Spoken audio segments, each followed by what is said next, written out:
মাঝে মাঝে মনের ভিতরে কিছু শয়তানি চিন্তা ভাবনা আসে, উল্টাপাল্টা চিন্তা ভাবনা। এখন উল্টাপাল্টা চিন্তা ভাবনা এটা বললে তো আপনারা পাগল বলবেন। তারপরও বলি যে মাঝে মাঝে মনে হয় যে চিকেন কাবাব, এটা যদি হিন্দি শব্দ হতো তার মানে চিকেন কাবাব মানে মুরগির বাপ। এটা আছে মুরগির বাপ হতো বাংলায়। চিকেন কাবাব যদি হিন্দিতে হতো।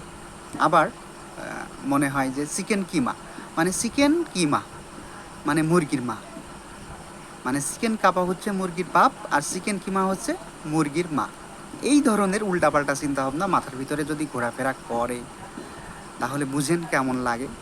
একা একাই হাসতে হয়, তখন আশপাশের লোকে পাগল ভাবে। এছাড়া তো আর উপায় নাই, একা একা হাসলে তো পাগল ভাববেই। চিকেন কাবাব মুরগির বাপ।